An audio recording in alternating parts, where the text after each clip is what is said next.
Bienvenidas y bienvenidos. Hoy nos adentramos en un texto con mucha miga. Génesis capítulo 30. Efectivamente. La fuente es, este pasaje bíblico. Una historia, la verdad, cargada de tensión familiar. Ese deseo casi desesperado por tener hijos. Sí. Y una negociación sobre ganado que es, cuanto menos, sorprendente. Sorprendente y muy reveladora, sí. Vamos a explorar esa rivalidad entre las hermanas Raquel y Lea, esposas de Jacob, que marca casi todo, ¿no? Totalmente. Impulsa gran parte de la acción. Veremos cómo usan a sus siervas, a Bilha y Zilpa, como madres sustitutas. Una especie de carrera por la descendencia. Una competición en toda regla. Y luego nos detendremos en ese pacto tan particular entre Jacob y su suegro Labán, y esa estrategia final de cría de ganado, que es muy llamativa. Sí, la verdad es que el objetivo es intentar desentrañar un poco estas relaciones, estos sucesos tan complejos. Entender las motivaciones, ¿no? Claro, que mueve a los personajes. Según el texto, el peso que tenía la descendencia en ese contexto cultural. Que era enorme. Enorme. Y las consecuencias de sus actos, claro, siempre ciñéndonos a lo que la fuente nos cuenta. Perfecto, pues arranquemos, si te parece, con la angustia de Raquel. Sí. El texto es muy directo. Dice que, al ver que no podía tener hijos con Jacob, sintió envidia de Lea. Y su grito a Jacob es desgarrador, dame hijos o si no me muero. Es tremendo. Revela una desesperación absoluta, ¿verdad? Ligada directamente a cómo se valoraba a la mujer en ese contexto. Claro, su valor parecía depender muchísimo de si podía tener hijos o no. Exacto. La infertilidad no era solo una pena íntima, era casi como un fracaso público, una afrenta, como ella misma dirá luego. Y la respuesta de Jacob, tampoco se queda corta en dureza. No. Se enfada y le dice, ¿estoy yo en lugar de Dios quien te impidió el fruto de tu vientre? Uf. Es duro, sí. Desvía la responsabilidad hacia Dios. Quizá refleje esa creencia profunda de que la fertilidad estaba totalmente fuera del control humano. O quizá es un poco de falta de empatía también, ¿no? Podría ser, podría ser. Lo interesante es que a pesar de creer que es cosa de Dios, Raquel no se queda quieta. No, busca una solución. Su desesperación la lleva a actuar de una forma muy pragmática para la época. Exacto. Propone usar a su sierva Bilha. Dice, «He aquí mi sierva Bilha, llégate a ella, y dará a luz sobre mis rodillas, y yo también tendré hijos de ella». O sea, reclama la maternidad legal y social de esos niños. Y el plan funciona según el relato. Bilha concibe, nace Dan. Y Raquel lo interpreta inmediatamente. Sí, dice, me juzgó Dios y me dio un hijo. El nombre, Dan, que significa juzgó, lo dice todo. Siente que Dios le ha hecho justicia. Y la competición, claro, se intensifica. Claro. Cuando Bilha tiene otro hijo, Neftalí, Raquel dice, con luchas de Dios he contendido con mi hermana y he vencido. Vaya declaración. Es que el nombre Neftalí ligado a la lucha es explícito. Ya no es solo querer hijos, es una batalla directa contra Lea por el favor, sea divino, marital o ambos. Los nombres de los niños son como banderas en esa guerra. Totalmente. Estandartes de la contienda. Y Lea, viendo esto, ella ya tenía hijos, pero había dejado de concebir. Pues reacciona. Reacciona de forma simétrica. Sí, entrega a su propia sierva, Zilpa, a Jacob. ¿Es solo imitar a Formana o hay algo más ahí? Yo creo que es más bien una maniobra defensiva. Lea ya tenía la ventaja en número de hijos, pero lo de Raquel con Bilha amenaza con igualar las cosas. Claro. Dar a Zilpa es una forma de seguir en la carrera, de asegurar que su rama familiar sigue creciendo y mantiene su peso frente a Jacob. Es mantener viva la competición. Eso es, por la influencia y el estatus a través de los hijos. Y Zilpa también concibe, claro. Nace Gad, Lea dice, vino la aventura. La suerte, sí. Luego nace Aser y exclama, para dicha mía, porque las mujeres me dirán dichosa. Gad es la suerte, Aser la felicidad, el reconocimiento social. Cada nacimiento es una reafirmación pública de su éxito en esa particular competición. Y justo en medio de esta dinámica de maternidad a través de las siervas, surge algo inesperado que vuelve a enfrentar a las hermanas, las mandrágoras. Ah, sí, el episodio de las mandrágoras. Muy curioso. Rubén, el hijo mayor de Lea, las encuentra, y Raquel se las pide a Lea. ¿Qué eran exactamente estas plantas? ¿Por qué tanto interés? Bueno, las mandrágoras eran plantas conocidas en el mundo antiguo. Tenían cierta fama popular. A menudo se asociaban con la fertilidad o como afrodisíaco. Ah, vale. No sabemos si había base real o era pura superstición, ¿eh? Pero lo importante es que se creían su poder. Claro, y Raquel estaba desesperada. Totalmente lógico que las quisiera. Quería probar cualquier cosa a su alcance para concebir ella misma. Y la respuesta de Lea es... cortante. Revela toda la tensión que había ahí acumulada. Sí, le dice, es poco que hayas tomado mi marido, para que también te quieras llevar las mandrágoras de mi hijo. El reproche es directísimo. Pero, lo sorprendente es que negocian. Sí, eso es increíble. Raquel le ofrece una noche con Jacob a cambio de las plantas. Ese trueque es uno de los puntos más crudos del capítulo, yo creo. Sí, Nos enseña hasta qué punto la relación estaba mediada por esa competición brutal por los hijos. La intimidad conyugal se convierte literalmente en moneda de cambio. vaya. Es una ventana, fascinante y un poco perturbadora a las prioridades y presiones que tenían. Y el trato, según el texto, le sale bien a Lea. ¿Sí? Dice que oyó Dios a Lea, concibió y dio a luz a Isacar. Y ella lo interpreta como una recompensa divina. Claro, dice, Dios me ha dado mi recompensa, por cuanto di mi sierva a mi marido. Lo relaciona directamente. Luego tiene otro hijo más, Zabulón, el sexto. Y ahí expresa la esperanza de que esto afiance su relación con Jacob. Sí, dice, ahora morará conmigo mi marido, porque le he dado 6 hijos. Busca esa seguridad. Y finalmente se menciona que nace una hija, Dina. Ajá. Después de toda esta cadena de nacimientos de Lea, de las siervas, el foco vuelve a Raquel. Por fin. Y el lenguaje es significativo. Y se acordó Dios de Raquel, y la oyó Dios, y abrió su matriz. Ese se acordó Dios es potente. Sí, y concibe y nace José. El nacimiento de José. Es un antes y un después. Satisface ese anhelo profundísimo de Raquel, que además otros pasajes indican que era la esposa preferida de Jacob. Claro. Ella lo vive como una liberación. Dice, Dios ha quitado mi afrenta. Sentía la esterilidad como una vergüenza pública. Y el nombre, José, que suena como añadir. Exacto, y ella lo dice explícitamente. Añade a Jehová otro hijo. Ya está pensando en el siguiente. Es un momento cumbre, sin duda.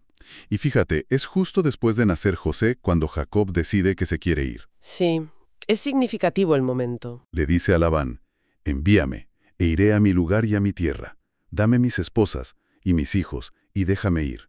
¿Por qué justo ahora? ¿Solo por el nacimiento de José? Probablemente sea una mezcla de cosas. El nacimiento de José, el hijo de su esposa amada, puede sentirse como la culminación de su familia, ¿no? Puede ser. Además, lleva muchísimos años sirviendo a Labán, 14 por las esposas y parece que otros 6 más. Quizás siente que ya ha cumplido. Que ya ha pagado su deuda, digamos. Eso es. Y que ha acumulado suficiente capital familiar como para irse por su cuenta. Es el momento de pensar en su propio futuro, en proveer para su propia casa, como él mismo dirá. Pero Labán no se lo pone fácil. No, claro. Reconoce el valor de Jacob, ojo. Le dice, he experimentado que Jehová me ha bendecido por tu causa. Sabe que Jacob le ha hecho prosperar. Es consciente, ¿sí? Por eso lo invita a quedarse, a ponerle precio a su trabajo. Y aquí cambiamos de tercio. Pasamos de la atención familiar a una negociación laboral. Tensa también. Sí, la verdad. Jacob le recuerda a Labán cuánto ha crecido gracias a él.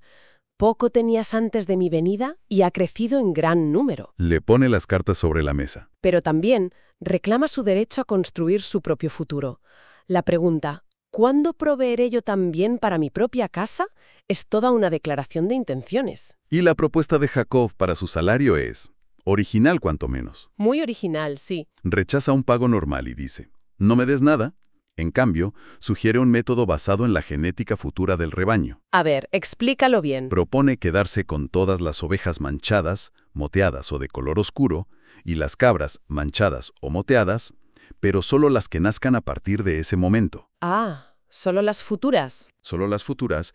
¿Es humildad o es una jugada maestra? Pues parece una jugada muy astuta. A primera vista pide una parte que parece pequeña, porque lo normal son los colores lisos. Claro. Y además mete un elemento de aparente honestidad. Si luego encuentras un animal normal en mi rebaño, es que lo he robado. Un sistema de control, digamos. Eso. Y Labán, quizá subestimando a Jacob o pensando que es un chollo, acepta rápido. Mira, sea como tú dices. Cae en la trampa, o eso parece. Subestima la inteligencia de su yerno, desde luego. Pero Labán no es tonto e intenta asegurarse la ventaja. Claro, hace su contrajugada. Ese mismo día, retira del rebaño principal todos los animales que ya tenían esas marcas. Los aparta. Los aparta. Y los aleja físicamente. Pone 3 días de camino entre ellos y el rebaño que cuidará Jacob. Su intención es clarísima: minimizar la base genética para que nazcan animales con las características que se ha pedido Jacob. Quiere sabotear el acuerdo desde el minuto 1. Exacto, es un intento claro. Muestra la desconfianza mutua que había, que era profunda. Y entonces es cuando Jacob saca su as de la manga. La famosa estrategia de las varas. Ah, sí, la parte más enigmática quizá. Toma varas verdes de álamo, avellano y castaño, les quita tiras de corteza, creando como unas rayas blancas, Ujú. y las pone en los abrevaderos, justo donde las ovejas beben y, bueno, se aparean. Justo en el momento clave. Y el texto afirma, así, directamente, que las ovejas concebían frente a las varas y parían crías con las marcas deseadas, listadas, pintadas, salpicadas. ¿Cómo se come esto? ¿Magia? ¿Conocimiento? ¿Ayuda divina? El texto lo presenta como causa-efecto, sin más explicaciones. Históricamente se ha interpretado de muchas formas. Me imagino. Podría ser un reflejo de creencias antiguas sobre la impresión materna, esa idea de que lo que la madre ve al concebir afecta a la cría. Una especie de magia simpática. Algo así.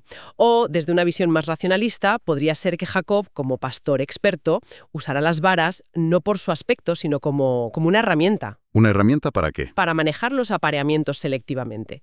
Quizá identificaba a los animales que portaban genes recesivos para esos colores, que a veces son más vigorosos. Ah, Y se aseguraba de que esos se aparearán en las mejores condiciones, cerca del agua, quizá en su pico de fertilidad. El texto no lo dice, pero sí subraya la acción intencionada de Jacob. de hecho, el texto añade un detalle que me parece crucial sobre esa selección. ¿Cuál? Dice que Jacob ponía las varas cuando se apareaban las ovejas robustas, pero no cuando lo hacían las débiles. Claro, eso es clave. Así, las crías marcadas, su futuro salario, venían de los animales más fuertes. Y las débiles, que probablemente parirían animales normales, se quedaban para Labán. Exacto. Eso ya no suena tanto a magia, ¿verdad? Suena a cría selectiva muy deliberada. A pura estrategia. Precisamente.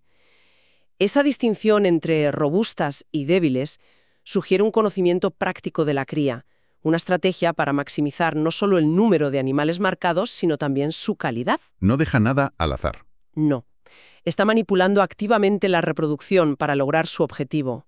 Aquí vemos a un Jacob estratega, usando su inteligencia y observación para darle la vuelta a la trampa inicial de Labán. Sea por astucia, conocimiento empírico o, bueno, el texto también menciona que Dios bendecía a Labán por causa de Jacob. Así que igual hay algo de favor divino. Sea como sea. El resultado es Contundente. indiscutible. El relato termina diciendo que Jacob prosperó muchísimo y tuvo muchas ovejas y siervas y siervos y camellos y asnos. Vamos, que arrasó. Su estrategia funciona espectacularmente. Acumula una riqueza enorme, revierte su dependencia de Labán y sale clarísimamente victorioso de su larga estancia allí. Haciendo balance, entonces, este capítulo 30 nos ha llevado por un viaje Intenso. muy intenso, sí. Desde esa rivalidad dolorosa entre Raquel y Lea, marcada por la desesperación, y resuelta en parte con el nacimiento de José, Sí, hasta la astucia calculada de Jacob para hacerse rico frente a un Labán que tampoco era trigo limpio. exacto. ¿Qué ideas clave podemos sacar de todo esto? A ver, Yo diría varias. Primero, la enorme presión cultural sobre la descendencia. Cómo moldea las relaciones familiares hasta extremos que hoy nos parecen casi impensables. convierte la procreación en un campo de batalla. Totalmente. Por el estatus, por el afecto. Segundo, esa tensión constante que presenta el relato entre la iniciativa humana, la astucia, la estrategia, incluso el engaño, y la percepción de una voluntad divina que interviene o permite o bendice. Es verdad, no se condena la astucia de Jacob. No explícitamente, al contrario, se presenta como efectiva. Le lleva a la prosperidad que de algún modo parece que se le debía. Cierto.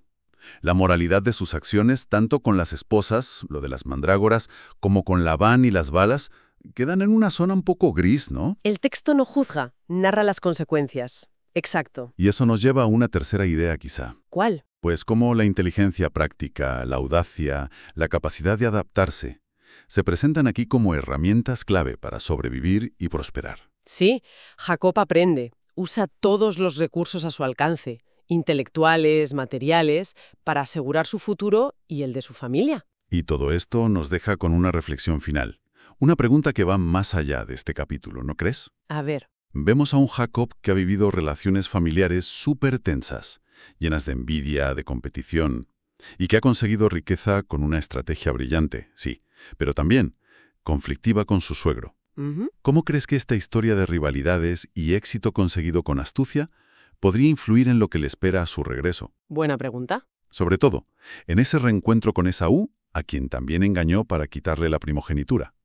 ¿Qué Jacob es el que va a volver a Canaán? Esa es la gran incógnita que abre este capítulo. Sí, ¿ha aprendido Jacob solo a ser más listo, más astuto, o ha desarrollado algo más en estos años de servicio y lucha? Habrá cambiado. Su pasado de engaño y estas dinámicas familiares tan complejas que ha vivido, sin duda van a proyectar una sombra larga sobre su futuro. Es una cuestión para seguir explorando en los siguientes pasajes, desde luego.